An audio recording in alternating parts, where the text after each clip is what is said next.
Joining me now in the studio is the Minister for Energy and Emissions Reduction, Angus Taylor. Thanks for your time. Labor's made this decision today in terms of the Hunter Energy Project, the Kurri Kurri gas-fired power station.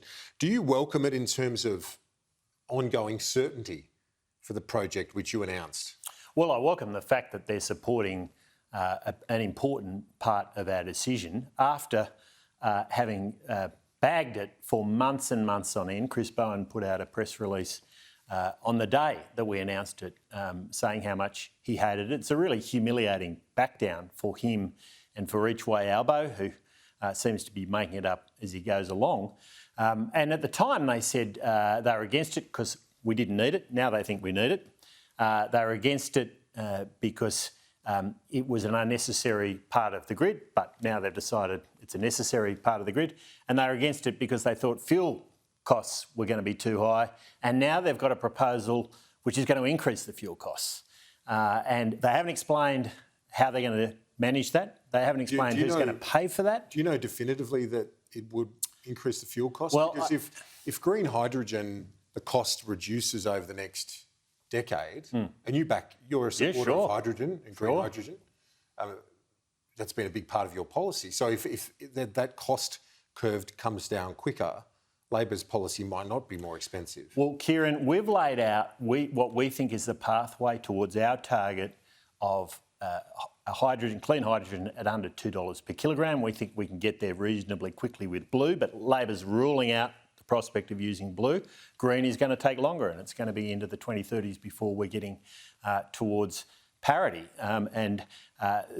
Labor has ignored that. They haven't been able to explain what the cost of hydrogen is. They haven't been able to explain how they're going to pay for those additional costs. These are pretty fundamental parts of the business case. Now, you can deal with it one or two ways. You move down from the 12% return that's in our business case, our detailed business case, or indeed electricity prices go up. And we know they'll have to go up a long way. If hydrogen is $6, then you're going to be adding something like 48 cents to the cost of electricity. So what would be when the current retail price is about 30 cents. So what would be your ideal time frame to have Kurri Kurri running at that 30% target, for example, of hydrogen? As we come to parity. But our view on this is we should be using blue hydrogen earlier on for scaled opportunities, for larger opportunities, because it's going to be lower cost. But ideally, and over if time, you could do it by 2030, you'd do it. Well, you know what? Labor needs to explain how they think they're going to get hydrogen to parity by 2030. They'll need to explain that. They haven't explained that. This is the problem with Albo. He makes it up as he goes along. It's postcode politics and postcode policy. But he does what he thinks is good for the politics. But he's the in line with detail the really private sector, isn't he? He's in line with the private sector. Twiggy Forrest is building a plan at Port Kembla. Twiggy Forrest has never produced green hydrogen yet. He doesn't know what cost he can produce it at because he hasn't done it yet. Now, there's a long way to go here. We still have a long way to go before we have a scaled commercial operating generator with 100% hydrogen. The work we've been doing around the world, including with our Japanese partners, is looking at projects where you're starting to feed hydrogen over time. We want to do that as fast as is commercially possible. But our net zero plan doesn't require us to do it tomorrow or even by 2030. We've laid out very clearly, and in a way that Labor hasn't, we've laid out very clearly the timeframes. And we've laid out... But things can move faster. You know from your days in business that technology can happen a lot quicker than people predict. Well, so you know, that's Labor right. could well hit that. That's right, and it can be slower too.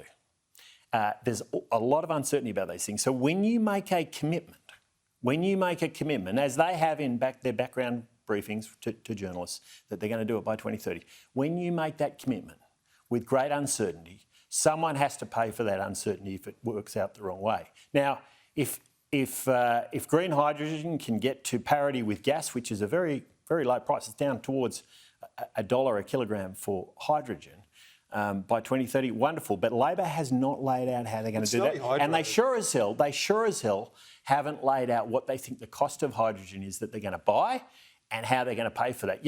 You make these commitments, you do the work. We did the work when we made the commitment. Labor rejected it.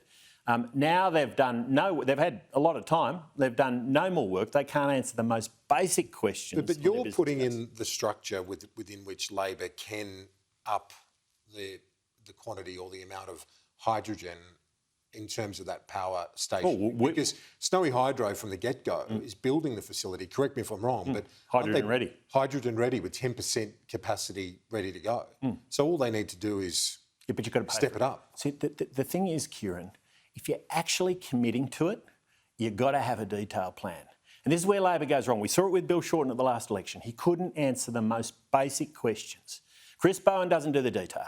He's not interested. He couldn't answer the question about what the hydrogen is going to cost today.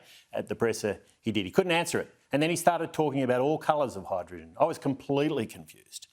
We know exactly where we sit on this. We have a pathway for blue hydrogen.